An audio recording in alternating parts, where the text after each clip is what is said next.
I think the inspiration for the project was twofold.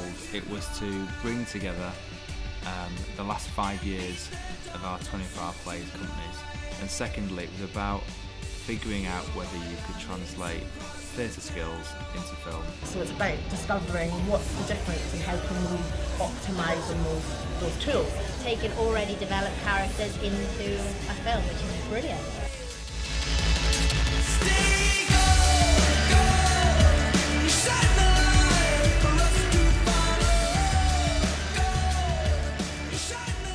The Old Vic Theatre has between 4 and 5 productions a year, so everybody would come and see one of the Old Vic productions. They would be inspired by it. They would then go away as a company, tasked to create between 10 and 20 minutes worth of material, a play, self-contained, that was inspired by the production that they had seen. Each of the 4 productions that were made per play were shown at Waterloo East Theatre. The audience gave their comments to a panel, and the panel went away and took those comments on board and then selected one of the 4 plays to return into a film.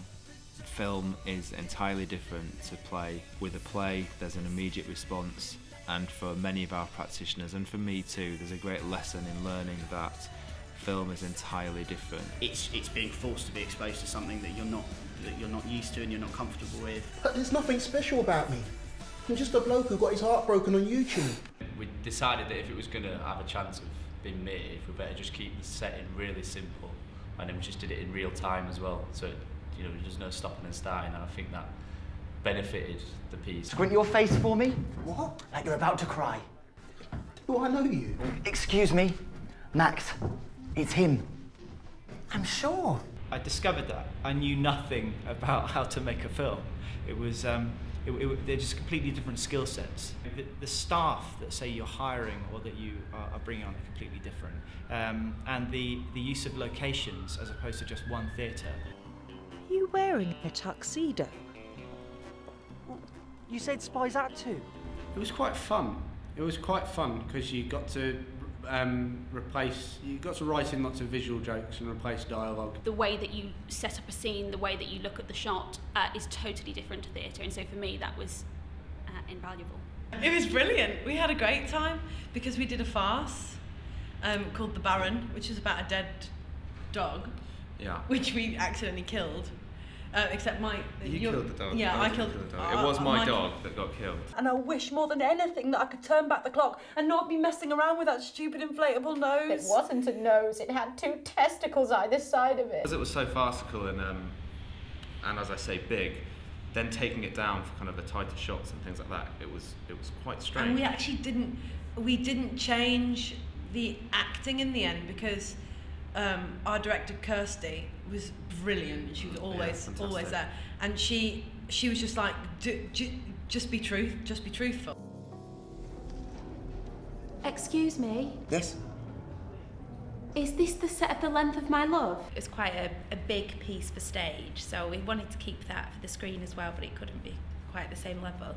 And it was also a funny piece because it was about the making of a film as well, so it was about trying to use that as best we could. Letitia Fox!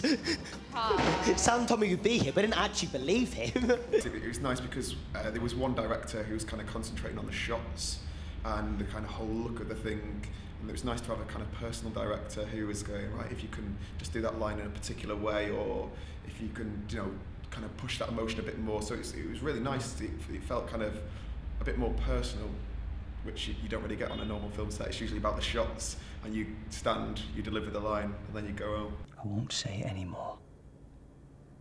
Who did it? Rose. Drop it. Drop it? Like it's common gossip. You're thrown into a group with some very talented actors and producers, and I met a new writer who I'm hoping to work with again in the future. Our industry is built on networking and built on making great relationships and collaborations, and as soon as you understand that, I think it's like a light being switched on, and you get that this is not about just you. Of course it is in part, but it's also about the whole industry. It's really not just we're working together today, nice to meet you. You genuinely take those relationships forward. We've gone on and done other stuff, The directors, and I've done numerous projects now with the same director. And many of the plays have gone on to festivals or longer readings or are being worked up by the writers. You know, producers are working with actors, directors are working with producers, and I think it's a fascinating thing to watch, and I think it's a credit to the germ of an idea that we had 2 years ago with the great support of Time Warner that's developed into something that is bigger than just this one project. Not only do we get to meet brilliant people within our own cast, you meet a whole pool of directors and actors and writers, and sitting backstage now waiting to kind of do the interviews, you get to chat and you get to see what's going on, and they'll tell you that this job's coming up or that job's coming up, and not only it's great for work, but they're all nice people as well for some reason. It's they really also supportive. got some sort of vetting system that you have to be a nice person. I think the project has been such a success that I think success requires more success, and I think the next bit of our journey on this project, and perhaps with Time Warner, would be to have our own space to develop the work further and also to create new work. I think if there's one thing missing both from Old Vic New Voices and within the scene in London, it is space simply to devise, develop and experiment with no end necessarily other than bringing people together.